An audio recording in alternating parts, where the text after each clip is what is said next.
Good evening, dear friends and colleagues. I am Dr. Radhakrishnan. I am the chairperson of API Kochi. And welcome to the monthly meeting of API Kochi. And for the month of September, we have two interesting, very fascinating academic topics for discussion.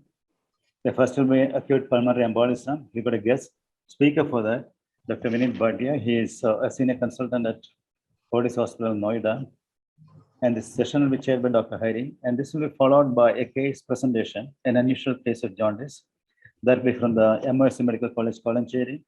The case will be presented by Dr. Vishnu and it will be moderated by Professor Abraham Itiachan. Now, may I request Dr. Hari to please take over and chair the first session. Dr. Hari is an eminent physician and diabetologist, well known to everybody around. And he has been the HOD of medicine at Medical Trust Hospital, Kochi. And he's also been the associate consultant at Aster Medicity. He's heading the Aster Medicity Satellite Clinic in Ernakulam. He has contributed many articles in indus journals. He has also published articles in Medicine Updates and also contributed to Indian Journal of Physicians journals, and he has been a good teacher for all junior physicians in and around Kochi. Now I'll welcome Dr. Hari to please take the chair. Okay. Thank you, Dr. Radhakrishnan and Dr. Sheetal for giving me the opportunity for chairing today's section. As Dr. Radhakrishnan has said, that most probably this may be one of the last virtual meet. Maybe very soon we are going to have a physical meet. I think that is most welcome too after almost 1.5 years. And today's talk is acute pulmonary embolism, as Dr. Radhakrishnan has pointed out.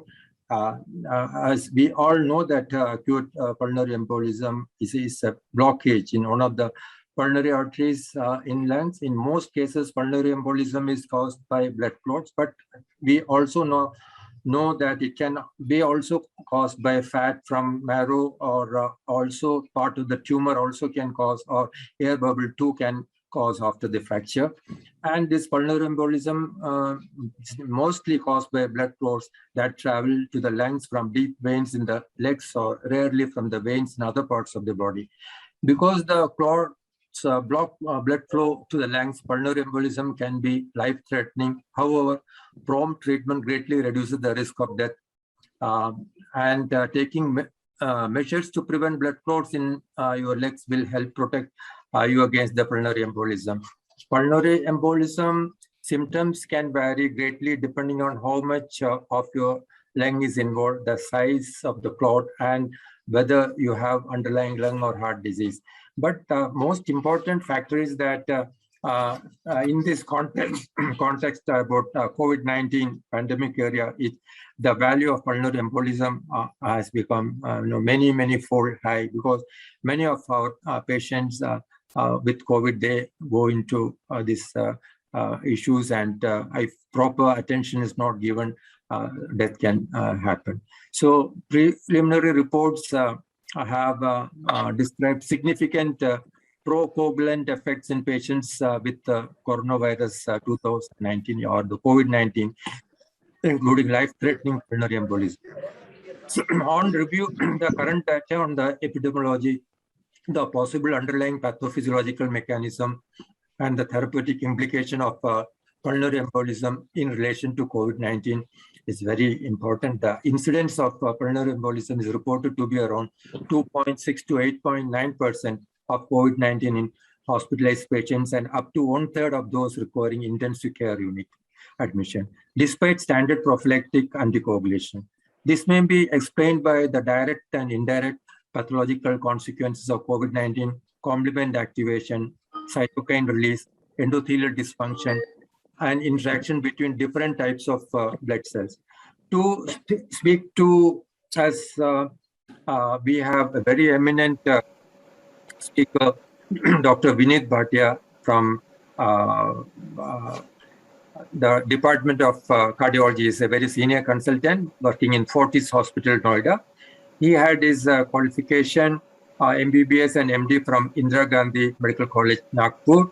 And he had his super specialization DM cardiology and DNB cardiology from Grand Medical College and Sir JJ Group of Hospitals, Mumbai in 2003. He's a very senior cardiologist, and he has a lot of research work, and he has participated in many of the trials, and he has many articles and many of the national and international journals. If we start reading all this, it will take about half an hour. So I'm not going for all those things.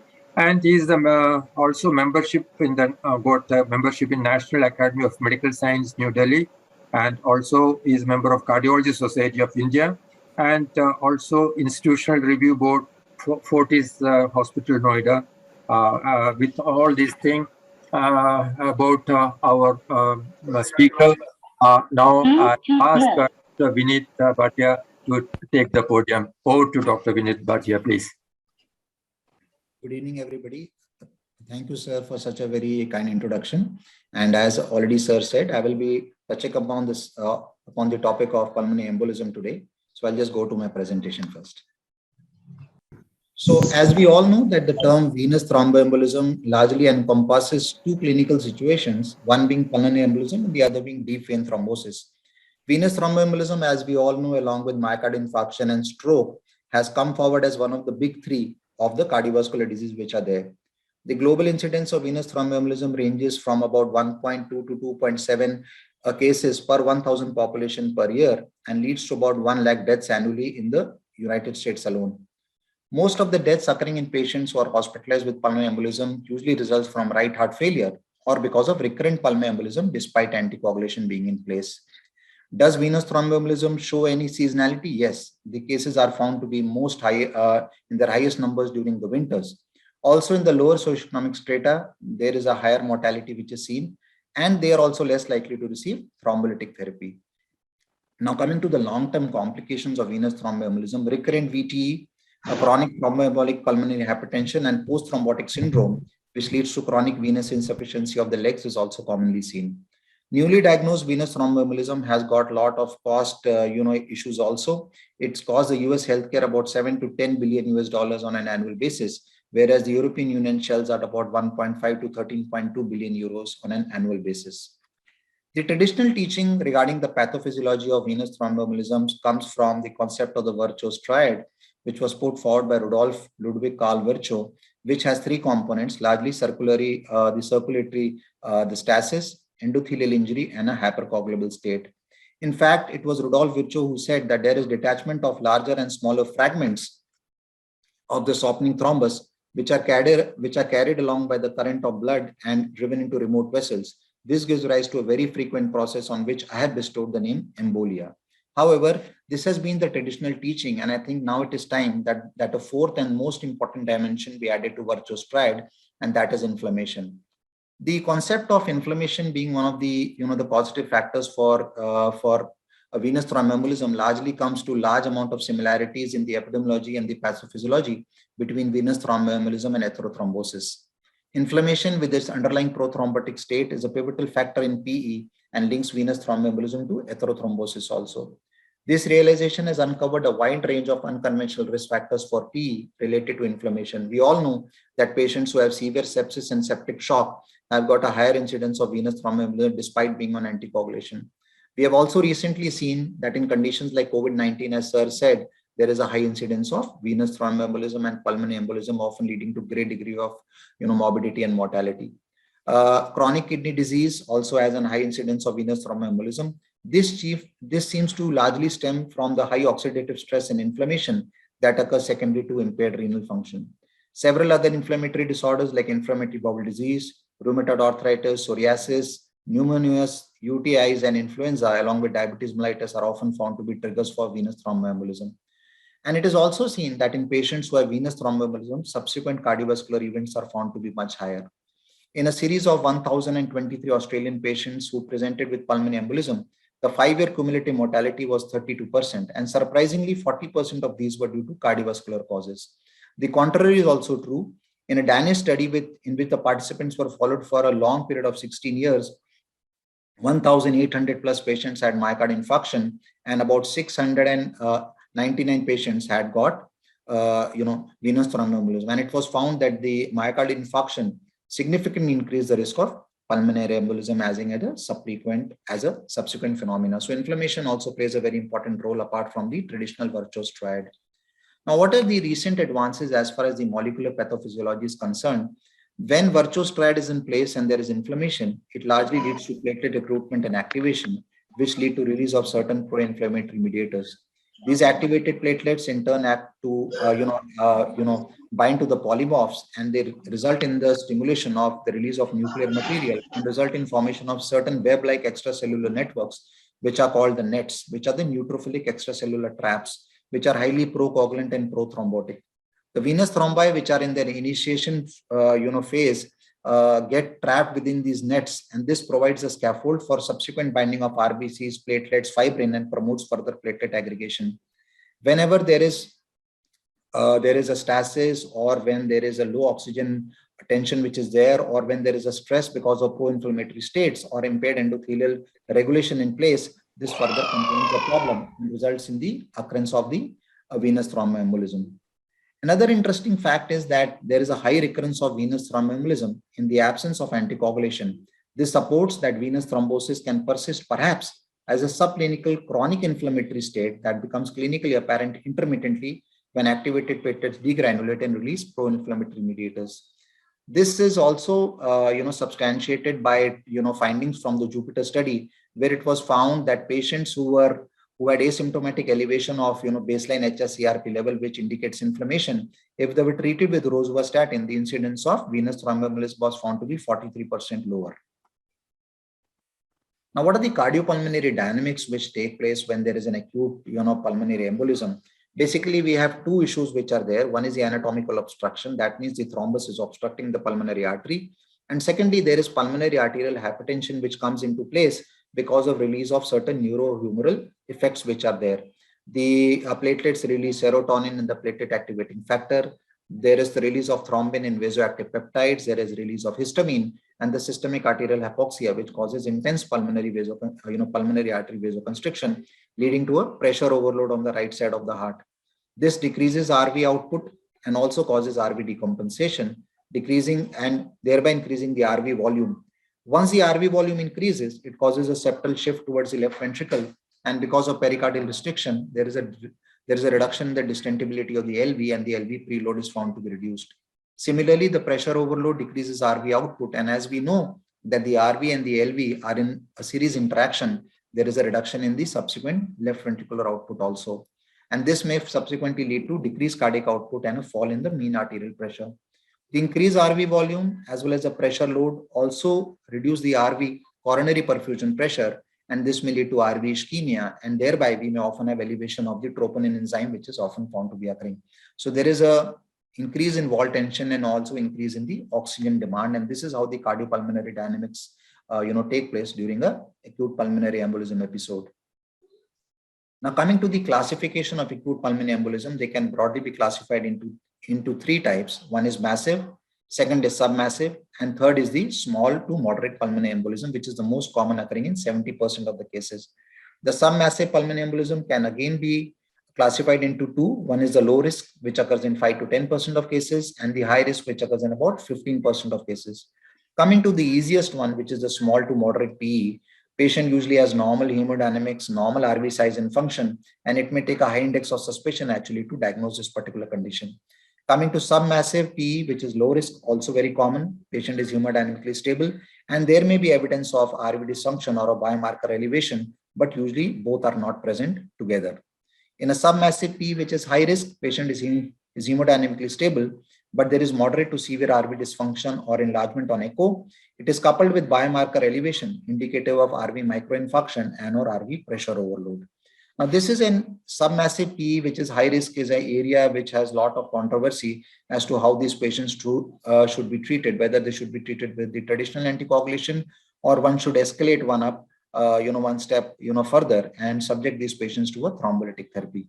As far as massive pulmonary embolism is concerned, as we all know, patient may present with shock. The systolic blood pressure is usually below 90 millimeters of mercury. There is poor tissue perfusion and multi-system organ failure. Plus, there is extensive thrombosis, which involves more than 50% of the pulmonary arterial vasculature, such as there may be a saddle pulmonary artery thrombus, which is present at the bifurcation of the main pulmonary artery into the right and the left pulmonary vessels. This is a case which we had in our hospital, in which there was a saddle thrombus which was lying at the bifurcation of the main pulmonary artery. In fact, the upper figure shows that this is actually a three-dimensional echocardiographic view, which shows the thrombus which is sitting right at the bifurcation of the pulmonary artery. This was also substantiated by a CT scan, which we did subsequently. Actually, to directly visualize the clot in the pulmonary artery on a transthoracic echo is very rare, and this is one of the rare instances where we could directly visualize a large thrombus which was sitting in the bifurcation of the pulmonary artery. There are three other scenarios about which sir also mentioned. One is pulmonary infarction, where the patient has the embolus which gets lodged in the periphery of the lung near the pleura. The patient may present with tissue infarction 3 to 7 days after embolism. There may be an unremitting or waxy waning type of a pleuritic chest pain. The patient also has fever, leukocytosis, hemoptysis, an elevated ESR, and the X-ray may show a Hampton's hump, about which we shall discuss subsequently in the X-ray section. Paradoxical embolism may result when a DVT embolizes through a patent foramen vein, leading to often what is known as a cryptogenic stroke. And the non-thrombotic pulmonary embolism, which may occur in the form of fat, which occurs after blunt trauma complicated by long bone fractures. There may be air embolism, which may happen after cardiac catheterization, placement or removal of central lines. Amniotic fluid embolism, which is usually catastrophic, leading to respiratory failure, cardiogenic shock, and disseminated intravascular coagulation. Intravenous drug abuse, where hair, talc, or cotton may be inadvertently injected into the venous system. And infected endocarditis may also present with septic pulmonary emboli. Now, what are the conditions which are associated with pulmonary embolism? As we all know that advancing age is one of the reasons for increased incidence of pulmonary embolism. Arterial disease, which includes coronary artery disease and carotid artery stenosis, recent trauma or surgery, acute infections, both obesity as well as frailty are known to be associated with increased risk of pulmonary embolism. CKD, erythropoietin stimulating factor injections, chronic inflammation, and cancers all can lead to increased risk of pulmonary embolism. Solid tumors, especially occult adenocarcinomas, which involve the stomach, which may involve the lung or the prostate or the colon, may present for the first time as a pulmonary embolism. Certain liquid tumors, which include myeloproliferative disorders like leukemias, lymphomas, can also rarely present as pulmonary embolism for the first time. Long haul air travel, about which we shall discuss very briefly in the next slide, is also one of the risk factors for the occurrence of pulmonary embolism. Now, there are several other risk factors like smoking, air pollution, pregnancy, which increases the risk 5 times, and it persists up to 12 weeks in the postpartum period. Oral contraceptive pills, the progesterone-only pills do not carry a risk, but if somebody has an estrogen-only pill and also has an added factor V leading mutation, which is one of the major risk factors for PE, the risk may increase as much as 10 times. A very important part are the hypercoagulable states, the most common being the factor V leading mutation, which increases the risk of venous thromboembolism by 3 times. The patient may present with recurrent pregnancy loss, which is largely thought to be because of placental vein thrombosis. The prothrombin gene mutation, in which there is a mutation at the 20210 point, which is a A to G translocation, and a single point mutation, is also known to increase the risk 2 times. Protein C, protein S deficiency, as well as antithrombin 3 deficiency can also lead to enhanced risk of venous thromboembolism as well as pulmonary embolism. Oral anticoagulant initiation, especially with the vitamin K antagonists exclusively, cause an initial fall in protein C, protein S levels, such that despite initiation of anticoagulation, if we don't cover them with heparin, there may be a paradoxical rise in the incidence of venous thromboembolism. Antiphospholipid antibody syndrome of the acquired variety is also known to be associated with venous thromboembolism. There is a very interesting phenomena which has been detected of late, which is related to antiphospholipid antibody syndrome and to the COVID-19. Actually, it is thought that COVID-19 may induce an antiphospholipid antibody type of syndrome, where there may be recurrent venous or arterial thrombosis. There may be thrombocytopenia, recurrent pregnancy loss, and acute ischemic encephalopathy, which we shall cover in one of the subsequent slides. We have also reported in the JAPI a small series of 3 cases in which patients presented to us who had air travel associated pulmonary embolism. It has been found in several studies that the distance of flying is perhaps associated with the incidence of pulmonary embolism, and it is found that the rates are much higher when one flies over a distance of over 10,000 kilometers. It is thought that despite the aircraft chambers being pressurized, there is a hypercoagulable state which comes into effect at high altitude.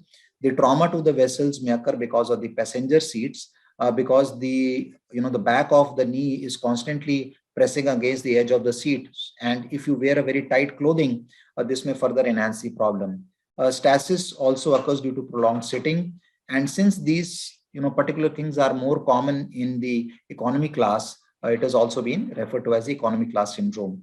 And most symptoms develop before the patient leaves the aircraft. So it would be advisable that the patient be well hydrated. Alcohol should be abstained from. One should wear very loose clothing and should constantly move his or her legs once they are seated. And it would be best that one avoids a window seat or the middle seat and tries to choose for an aisle seat. And once the aircraft is airborne and the seatbelt sign is off, it would be advisable that the patient takes a small stroll in the aircraft from time to time. Now, coming to the diagnosis, the pulmonary embolism notoriously masquerades as several other illnesses, as we all know. It may occur concomitantly with other illnesses such as pneumonias and congestive heart failure, making diagnosis very, very difficult. So one has to keep in mind the clinical assessment of the likelihood, as well as a very judicious testing should be carried out. A pulmonary embolism is not your likely diagnosis and you have a normal D-dimer, it usually rules out pulmonary embolism. However, whenever you strongly suspect it, please proceed with the CT pulmonary angio. The symptoms which are most commonly seen are unexplained dyspnea, chest pain, anxiety, and cough. And the signs are the tachypnea, tachycardia, low-grade fever, hemoptysis, a left parasternal lift because of right ventricular pressure overload, and elevated jugular venous pulse and pressure, a TR murmur, a loud pulmonary component of the second heart sound, leg edema, erythema, as well as the tenderness. It is also important that we look for signs of DVT, the Homan sign, in which there is pain in the calf muscles when you dorsiflex the foot, the Moses sign, in which you have pain in the calf muscles once you rotate them from side to side, as well as the Pratt sign, in which you have a tenderness of the calf muscle once you press it. So these are some of the signs of DVT, which we may elicit at the bedside. Now, the clinical likelihood, there are several scoring systems which are available, but I think one of the most commonly used, which we also use, is the Wells score. If the score is more than 4, there is a high probability of one having a venous thromboembolism and a pulmonary embolism. If it is less than 4, the probability is usually not very high.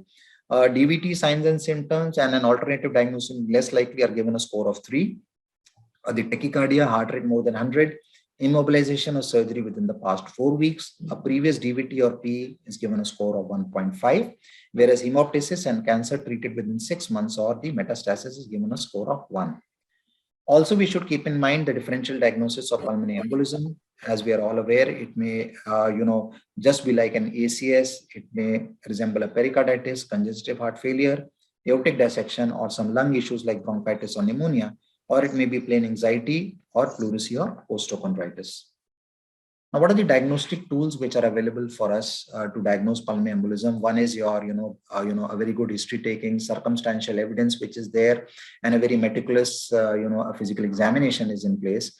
And an ECG is very, very helpful in the diagnosis of pulmonary embolism. The sinus tachycardia being the most common finding, found to be occurring in 44% of patients with pulmonary embolism.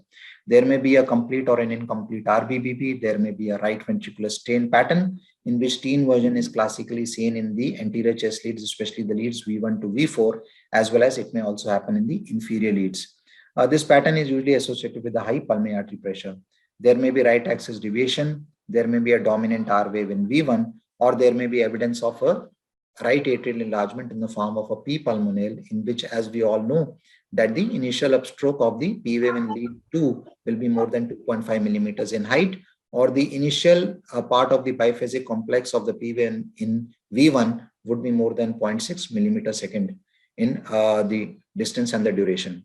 The S1Q3 pattern is talked of as a classic finding, but is not very sensitive and nor is very specific for P.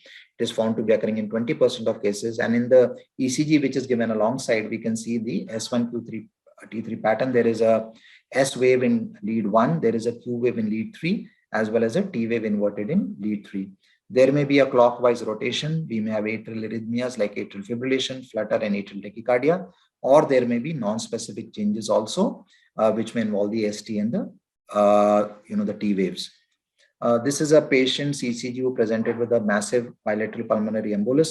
There is evidence of RBBB, although the tachycardia is not there. Heart rate is about 75 beats per minute.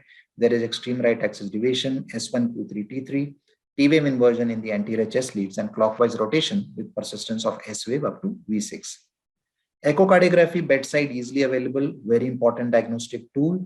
Enlarged RV may be seen on a parasternal long axis view. There may be a dilated RV, which may be seen in the parasternal, in the apical four chamber view. There may be a positive McConnell sign in which there is hyperkinesis of the RV apex, whereas the rest of the RV is hypokinetic. The RV apex is usually hyperkinetic because the LV, which is hyperkinetic at this time, is pulling the RV apex. In a parasternal short axis view, we may find that the RV, which usually is D-shaped, now becomes increased in size such that the configuration of the two, the chambers which is normally seen changes and the LV looks more or less flattened. We have a distended inferior vena cava with diminished inspiratory, collapsibility in the subcostal view. In fact, we can use the size of the inferior vena cava and the distendability upon inspiration as one of the measures to determine the RA pressure also. A very important sign is the 60-60 sign, in which the pulmonary exhalation time across the pulmonary valves is below 60 milliseconds, and there is a mid-systolic notching with only a mildly elevated TRZ, which is often below 60 millimeters of mercury. We may be able to see the right heart mobile thrombus, but it is very, very rare. We have had several cases where we were also able to visualize the, the thrombus within the RV. In fact, we have had cases where we did an echo and we found that the thrombus is there, and at the next instant, the thrombus had embolized into the pulmonary vasculature. There are some other, things also which are commonly used, like the TAPSE, as well as the decreased peak systolic velocity of the tricuspid annulus, which all of us are pretty well aware of. Another important test is the D-dimer. Most patients with pulmonary embolism have ongoing fibrinolysis, which is not enough to prevent PT, but can break down some of the fibrin clot to elevate the D-dimer level. It is sensitive but not specific. It is very important to also know the other conditions which can cause D-dimer elevation, like in post-operative patients for a week, myocardial infarction, sepsis, malignancies, and any other systemic illness can cause D-dimer elevation. So we should be careful while we are interpreting these tests. However, it is a useful screening test for OPDER patients who are suspected, pulmonary thromboembolism, but no other acute illness is present. X-ray, often it is neglected, but it is very important that we have a good X-ray in place. A near normal chest X-ray in a setting of severe respiratory distress is highly suggestive of pulmonary thromboembolism. Pala sign, which is an enlarged right descending pulmonary artery. If it is more than 17 millimeters in size, it usually indicates an enlarged right descending pulmonary artery. The normal size is about 16 millimeters in males and 15 millimeters in females. Hampton's humps is a wedge-shaped opacity, as is shown by the figure B, in which there is a triangular wedge-shaped opacity which is seen at the periphery of the lung, and this usually indicates the presence of a pulmonary infarction. There may be focal oligemia because there is, there is ventilation, but there is no perfusion, and this is known as the Westermarck sign. Also, the chest X-ray may help us to, to recognize other differential diagnoses like the presence of a pneumonia or an underlying pneumothorax. Figure 1 on the left side shows a very interesting chest X-ray. The white, the line shows the presence of a Hampton's hump, where there is a triangular shape opacity because of pulmonary infarction. There is an enlarged right descending pulmonary artery. So the Pala sign is also positive, and the the Westermarck sign is also positive in a single patient. The CT scan is also gives us sub-millimeter resolution. We can have a 3D reconstruction, but it's also very important to understand that CT scans may often overdiagnose the condition due to breathing motion artifact or beam hardening artifacts. CT scans can visualize up to 6 order vessels. However, the significance of the thrombi in such small vessels is not very clearly understood. It can also help us to detect other lung disorders and can also help us to detect the RV dysfunction which is there. Some other modalities like lung scanning, in which there is a ventilation perfusion mismatch, is often found in pulmonary embolism. However, this is not very commonly used. There are only 3 present day indications for using a ventilation perfusion scan. First being renal insufficiency, because contrast is used in a CT pulmonary angio. This could be carried out without doing any contrast injection. Anaphylaxis to contrast and pregnancy, these are the other 2 indications. Venous ultrasonography, the loss of vein compressibility is a very important sign of the presence of DVT. The MRIs are less, are thought to be less important than the CT scan, but they, they carry the, the advantage that they do not require any radiation or the iodinated contrast, and they can detect the RV size and function. Pulmonary angiograms, which are invasive, are usually not carried out. They were formerly the gold standard, but they can be used when some form of pharmacomechanical catheter-based therapy is being used. Now, having seen the various, the diagnostic modalities, the clinical signs and symptoms, now this slide shows the integrated diagnostic approach to a patient with suspected pulmonary embolism. We assess the, the patient by history, examination, oximetry, chest X-ray, ECG, and then assess the clinical likelihood of pulmonary embolism. If there is a high probability, please proceed with the CT chest. If it is normal, there is no PE. If it is positive, treat for pulmonary embolism. If there is a non-high clinical probability, carry out a D-dimer. If it is high, please proceed with the CT chest. If normal, then you virtually rule out pulmonary thromboembolism, which is there. Now, coming to various, risk stratification scores which are available, there are a large number of them which are available.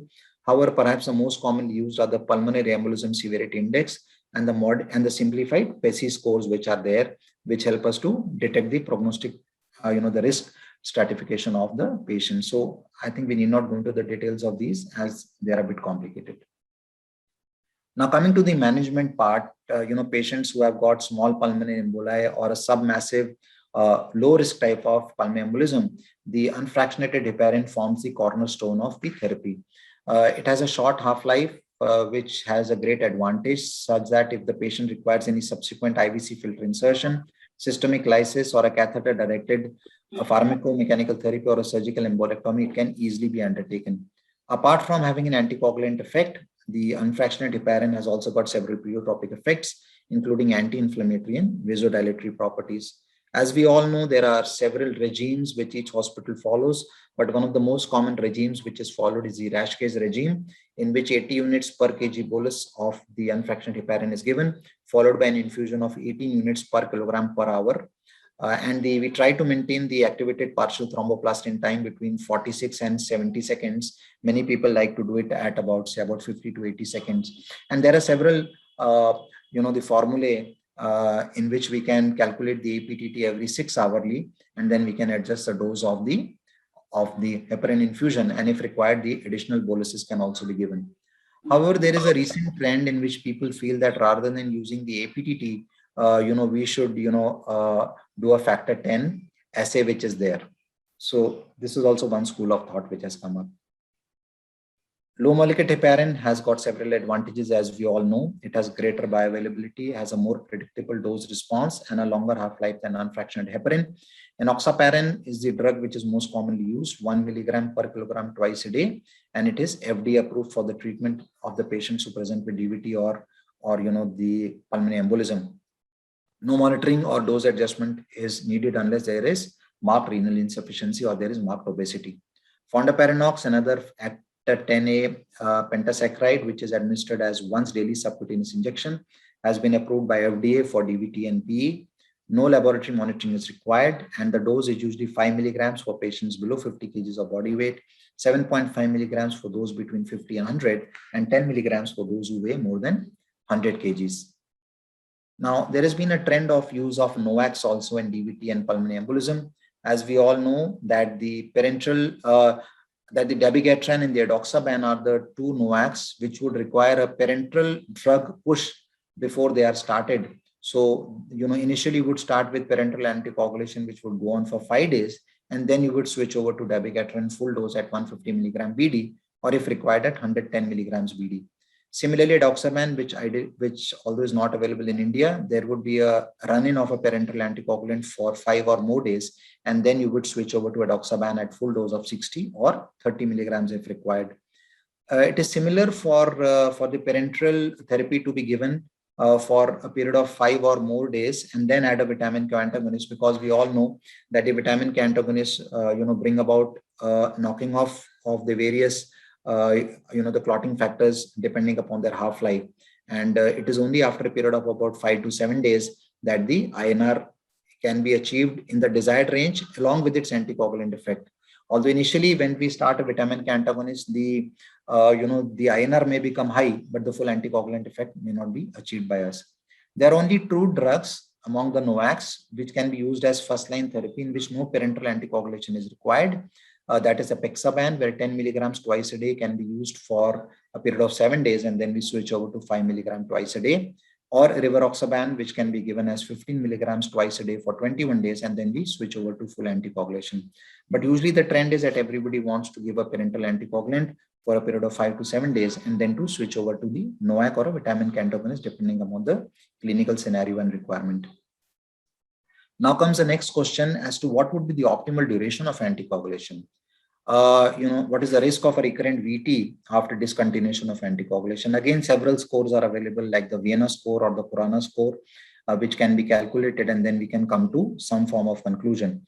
Why is it important that anticoagulation be continued? Because several studies have shown that in patients who received full dose anticoagulation for 3 months, the overall recurrence after discontinuation was 11% at 1 year, 20% at 3 years, 29% at 5, and 40% at 10 years. Especially when it is idiopathic or unprovoked, the recurrence rates are found to be much higher, being 15, 26, 41, and 52% at 10 years. Also, the recurrent rates are found to be higher in men. The presence of a persistent thrombus on CT scan does not predict the recurrence. 50% of PE patients will have evidence of persistent thrombus on CT scan 6 months after the initial event. Now, how to determine the optimal duration of anticoagulation? Try to classify patient into provoked or unprovoked. Latter have a high recurrence rate after discontinuation of therapy. At times, it may be very difficult to categorize into the 2 types. Then you have to individualize. Studies have shown that when the vitamin K antagonists are used, the incidence of the venous thromboembolism and PE becomes very less when they are continued for a longer period of time, and the benefit has been lost once the warfarin is discontinued. Now, since warfarin is less commonly used and the NOACs are used, one of the trials which is a part of the Einstein group of trials is the Einstein Choice trial, in which this was a randomized double-blind phase 3 study in which almost 3,400 patients with VT received either once daily rivaroxaban 20 or 10 milligrams or 100 milligrams aspirin. This was given for a period of 6 to 12 months, and then beyond the 6 to 12 month period, in patients who were equipoised regarding the need for anticoagulation, these drugs were continued for a further 12-month period. The primary efficacy was to look at the incidence of symptomatic, fatal or non-fatal venous thromboembolism, and the principal safety outcome, which was bleeding. So they wanted to see that if you increase the duration of anticoagulation, what happens? And it was found that the primary efficacy endpoints were much lower in patients where the anticoagulation had been continued beyond the 6 or 12 month period, and rivaroxaban was found to be, much more efficacious in achieving the primary endpoint as compared to aspirin. The major bleeding rates were found to be more or less similar, or the clinically relevant non-major bleeding was slightly higher in rivaroxaban 20 milligrams than in aspirin 1.8. So what about aspirin? Previous studies have shown that compared to placebo, aspirin 100 milligrams once a day reduces the relative risk of venous thromboembolism by 32%, that is 2.4 percentage points, whereas a 20 milligram of rivaroxaban dose will reduce the risk by 6.8 percentage points, that is 82%. So the aspirin may be used in patients who do not wish to restrict their lifestyle with burden of indefinite anticoagulation. However, if we had our way, then it is important that we use a NOAC, as it has shown to have greater superiority over aspirin. It may be used in dose of 20 or 10 milligrams, depending upon the clinical scenario, which is there on the creatinine clearance and several other factors. Now, coming to the massive and submassive high-risk pulmonary thromboembolism, many hospitals have a pulmonary embolism response team, which is called a PERT. in which the intensivist, the respiratory physician, the cardiac surgeon, the cardiologist are all a part of this team. Systemic thrombolysis via peripheral vein is the common, the mode of treatment that is used in such patients. It has the advantage of bringing about a physical dissolution of the clot, relieving the anatomical obstruction, and also decreasing the neurohumoral, the problems which are there because of pulmonary arterial constriction. The advantage is that it not only dissolves the clot which is present in the pulmonary vasculature, but also causes dissolution of the leg and the pelvic thrombi, which may be associated with subsequent recurrent VTE. It also improves, pulmonary capillary blood flow and decreases the risk of subsequent chronic thromboembolic pulmonary hypertension. Another big advantage of giving thrombolytic therapy in pulmonary embolism is a longer window period actually. It's not like an acute myocardial infarction where the window period is usually 6 to 12 or 24 hours. Here it can be given up to a period of 14 days. Now, this is probably because of effects on the bronchial collateral circulation, which is brought in place following a pulmonary embolism. The drugs which are approved by the US FDA are largely alteplase, most commonly used, 100 milligrams administered over 2 hours without concomitant heparin. Some people also use the accelerated alteplase regime, which is there. Urokinase, very easy to remember, 4,400 units per kg as loading dose, followed by continuous infusion of 4,400 units per kilogram per hour for 12 hours. Streptokinase can also be used if these two drugs are not easily available.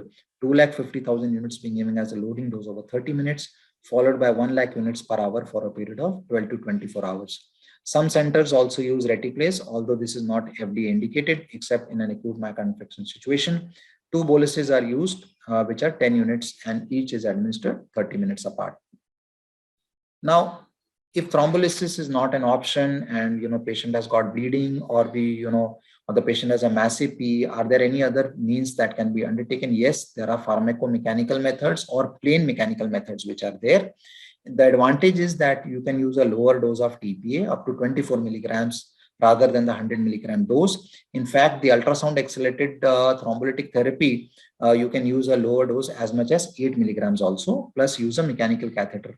Now, what are the various devices which can be used? One is you use your usual pigtail catheter taken into the pulmonary artery and just physically fragment the clot. Although this is a very crude method of doing it. A peripheral balloon can be used, or a catheter-directed fibrinolysis in which you insert the catheter into the pulmonary artery at the site of the clot and directly infuse the fibrinolytic agent. The ultrasound-accelerated thrombolysis, which we shall talk in the next slide, is a US FDA-approved treatment for pulmonary embolism. Guide catheters of 6 to 10 French, as well as the Pronto XL catheter, can be used for manual aspiration. There are several other, the systems which are in place for mechanical aspiration of the clot. The US FDA approved the combination of a fibrinolytic therapy as well as ultrasound therapy is something which is called the eSonic endovascular system. This is a specialized catheter in which the central lumen of the catheter helps to deliver the fibrinolytic drug, whereas the periphery of the catheter has an ultrasound device which is there. This takes just 15 minutes for the procedure to happen. The lytic dose can be as low as 8 milligrams TPA. And giving the ultrasound, the pulverization which is there, it helps to break the fibrin strands which are there to unwind them, so that the clot is exposed to the the tissue plasminogen activator which we shall now be injecting through the central lumen of the catheter. Similar, one more catheter which is used is the AngioVac, in which can be inserted through the through the jugular root at the site of the pulmonary artery obstruction. It has a suction, cap which is there, which is available in either a 20-degree or a 180-degree bend. The clot is then sucked out and the, with the help of a centrifugal pump, and whatever, muck is there, it is removed and the blood can then be reinfused back. There are a few applications of the apparatus which are shown on the right side, in which, a large thrombus which was present in the RA has been removed, as well as tricuspid valve endocarditis can also be taken care of using this particular device. Now, coming to surgical embolectomy, this has reemerged as a treatment for patients with massive P with hypotension or submassive P with RV dysfunction with contraindications to fibrinolysis. It can be used as a rescue when there is failed lysis or acute pulmonary embolism in patient who requires a surgical excision of a large RA thrombus or closure of a patent foramen ovale. The best results are obtained when we move a bit early, before the patient has become pressure dependent or before the onset of a cardiogenic shock or multi-system organ failure. We should avoid any blind instrumentation of the fragile pulmonary arteries, and the extraction of clots is limited to those which are directly visualized. There have been several, center experiences, the largest being of about 115 patients from the US, and it has found that the surgical mortality is about 6.6%. And in a subgroup analysis, it was found to be around 3.6%.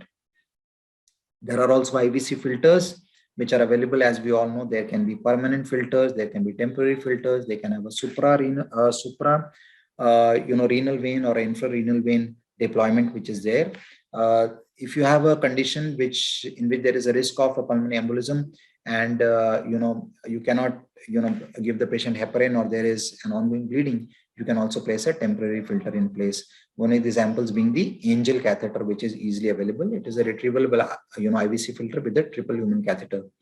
The indications are major bleeding even with full dose anticoagulation, major contraindication to full dose anticoagulation, or recurrent PE despite well-documented full dose anticoagulation for existing pulmonary thromboembolism. The advantage of the Angel catheter is that it can be put at bedside and there is no need for fluoroscopy at the time of insertion of the catheter. Now, coming to almost the end of the slides, what is the rationale for in-hospital prophylaxis? As we all know, again, several scoring systems are available. The most commonly used being the Padua score, in which there are 11 variables. A score more than 4 indicates a high risk of PE. As we all know, that thromboprophylaxis halves the rate of venous thromboembolism while the patient is in hospital. However, it is important to know that stasis and immobilization associated with post-op venous thromboembolism may paradoxically increase after the patient is discharged, as often patients are too weak and debilitated at home to walk. And the peak incidence of venous thromboembolism is within the first month post-discharge. It has been, however, shown that pharmacological prophylaxis is better than mechanical, and these are the several, the doses which are available, to carry out the prophylaxis once a patient is in hospital. As far as the mechanical prophylaxis is concerned, we know that the pneumatic compression stockings, which are called the TED or the thromboembolic deterrent stockings, can be used. And we also know that intermittent pneumatic compression can be carried out once a patient is in hospital. The compression stockings have very specific requirements which are there as to what pressure should be exerted by them at the ankle or at the calf or at the thigh level or just above the knee. Now, coming to one more important topic is the association of COVID-19 with pulmonary thromboembolism. We all know that venous thromboembolism, arterial thrombosis, and thrombotic microangiopathy substantially contribute to increased morbidity and mortality in patients with COVID-19. In a normal state, the resting platelets do not interact with the vascular endothelium. However, if a patient has got risk factors like diabetes, obesity, and aging, we may have some degree of inflammation in these particular conditions. We may have activated platelets as well as hyperactivated platelets, and there may be a coagulopathy, there may be some degree of thrombocytopathy and endotheliopathy, which in turn may contribute to unwanted cardiovascular events. However, when it comes to COVID-19, and especially if the patients have these particular risk factors which are there, the thrombocytopathy gets propounded in a significant manner. The coagulopathy becomes very, very prominent. You have increased D-dimer levels, you have prolongation of the prothrombin time, and mild thrombocytopenia which may be there. Similarly, the endotheliopathy is also found to be very common in COVID-19. You may have a damaged or a dysfunctional endothelial cell, and all these lead to promotion of thrombus and emboli formation. Observational data shows that 7 to 39% of patients with COVID-19 who required mechanical ventilation, had evidence of venous thromboembolism. Now, there are several, targets which can be there to treat COVID-19 associated venous thromboembolism. You could use low dose aspirin, which is there. As we all know that, a Kawasaki type of phenomena can also occur in children who have COVID-19. As we all know that, traditionally aspirin has been used for a long time in Kawasaki's disease. P2Y12 inhibitors, the use of nitric oxide, which we all know decreases pulmonary arterial hypertension. Prostacyclin again has got anti-inflammatory effects. It also causes pulmonary artery vasodilatation. Phosphodiesterase E3 inhibitors, the use of antioxidants, complement inhibitors, and statins all may have a role in treating this. But since the disease is of recent onset, a lot of research would be required in establishing these form of therapies in addition to the use of heparin and the other treatments which are there. So combined venous thromboembolism, arterial thrombosis, small vessel thrombosis in COVID-19 is much similar to the antiphospholipid antibody syndrome, as we already spoke about. Indeed, now data shows that COVID-19 patients can develop antiphospholipid antibody syndrome. The International Society for Thrombosis and the hemostasis recommends that thrombosis prophylaxis with heparin in all patients who are hospitalized with COVID-19 who lack contraindications to the same. Therapeutic doses are recommended when there is evidence of venous thromboembolism. Enoxaparin in 40 to 60 milligrams per day is associated with better prognosis in severe COVID-19 who have sepsis-induced coagulopathy score of more than 4 or a D-dimer which is 6 times above the limit of normal. And as sir rightly said, additional mechanisms may be in place because we know that a large proportion of patients have thrombotic events despite being on the prophylactic dose of anticoagulation. Now, so just coming to my last slide, I'm so sorry. So the take-home messages from my side are that pulmonary embolism remains the third commonest cardiovascular disorder, the other being myocardial infarction and stroke, the severity of which is variable and can be lethal. The incidence is expected to increase due to aging population. COVID-19 has imposed new challenges as far as venous thromboembolism management is concerned. Inflammation is a fourth dimension beyond the virtuous triad, and we have to be aware of this. Risk assessment for early mortality should be undertaken if patients are hemodynamically stable to guide management. Optimal treatment strategies are known, but they are not still very well established, especially for those who fall in the intermediate high risk group. One may be inclined towards using the thrombolytic therapy in such patients if patient is not doing well on heparin. Thrombolysis remains a possible life-saving treatment option for those at intermediate risk with evidence of deterioration. For patients in whom thrombolysis is contraindicated, ongoing trials are taking place for interventional catheter-mediated procedures, which may provide more favorable risk profiles in the future. I would like to thank all of you for having given me a chance to be with all of you with such an esteemed audience today, and just share my views on this very important topic. Thank you so much. Thank you, Dr. Vineet Bhatia. It was really a very wonderful talk, and you have really enlightened us about the pulmonary embolism in so much detail. You have spoken to us of the pathophysiology, the diagnostic part, the management regime, the different types of anticoagulants, and also the surgical embolectomy, and also IVC filters, and also with the present scenario, COVID-19 and pulmonary embolism. No, we have almost touched upon everything. Because for want of time, I think there one or two questions can be asked with Dr. Vineet, and let us have a few questions from the audience.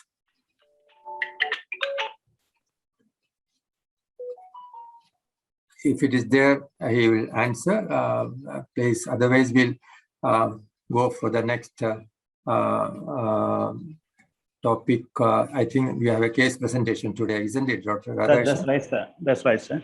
I feel that due to paucity of time, we may move on to the next session, sir. I think we have to give him a big yes, sir. clap. Yes, presented so nicely. Thank you very much, Dr. Vineet Bhatia, for your wonderful presentation. Thank you very much. It was my pleasure and it's a privilege to be with you, sir. Yeah. Thank you so much, Vineet. Thank you. A very informative presentation, Vineet, and thank you, Dr. Harris, sir, for chairing the session.